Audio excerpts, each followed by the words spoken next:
Kita sampai kepada poin yang ketiga dari gereja bajingan dan pendeta bajingan. Poin yang pertama saya review lagi yaitu pastor function like a CEO, chief executive officer. Yang kedua adalah member are turned into a customer atau jemaat Tuhan dirubah menjadi pelanggan, menjadi klien di dalam sebuah pelayanan gereja. Dan yang ketiga adalah kita akan melihat other churches are seen as a competitors. Artinya gereja yang lain dilihat sebagai sebuah gereja saingan.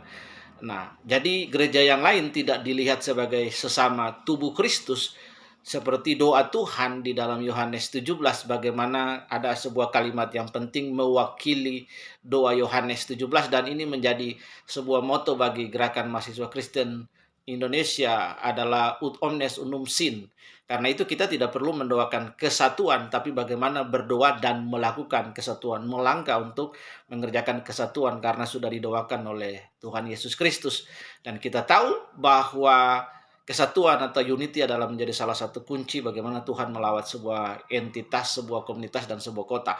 Nah, gereja-gereja yang lain dilihat sebagai kompetitor, sebagai saingan. Karena itu gereja-gereja yang kecil atau yang sebagai saingan itu kalau perlu dimatikan, kalau perlu tidak lagi bertumbuh dan tidak perlu berkembang menjadi besar, dibatasi ruang lingkup dan geraknya. Dan hal ini terjadi di kota-kota besar, bagaimana gereja-gereja yang besar yang kemudian berhubungan dengan simpul-simpul kekuasaan, dengan pemerintah, mencoba untuk mematikan peran dan fungsi gereja-gereja yang kita sebut dalam tanda kutip gereja kecil, padahal di mata Tuhan seharusnya tidak demikian. Ini adalah cara gereja bajingan, dan ini adalah tindakan para pendeta bajingan. Gereja lain, pelayanan yang lain tidak dilihat sebagai rekan sepekerja di kebun anggur Tuhan, tetapi dilihat sebagai kompetitor, sebagai pesaing. Nah, karena pesaing itu akan merebut marketplace-nya mereka, customer mereka, dan klien. Karena itu dilibas habis. Cara-cara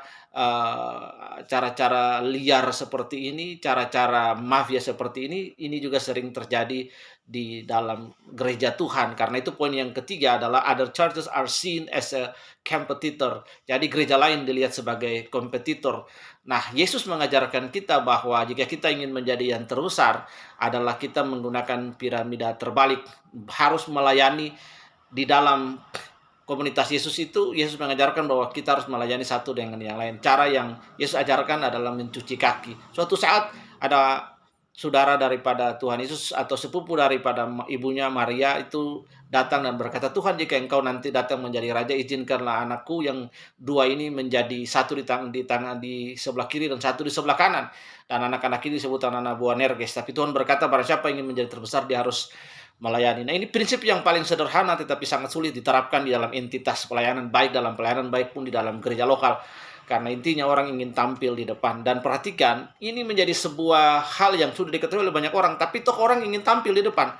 Dan ketiga kena silau sorotan kamera, itu dia silau dan gampang sekali untuk jatuh. Tuhan memberkati. Inilah realita kekristenan hari ini. Other churches are seen as a competitors. Kita harus berhati-hati. Tidak lagi melihat teman, sahabat kita kalau orang lain dipakai oleh Tuhan sebagai kompetitor, tetapi sebagai rekan sepelayanan dalam kebun anggurnya Tuhan. Akhirnya, ut omnes unum sin, sola gracia. Tuhan berkati, sampai jumpa di poin keempat. Shalom.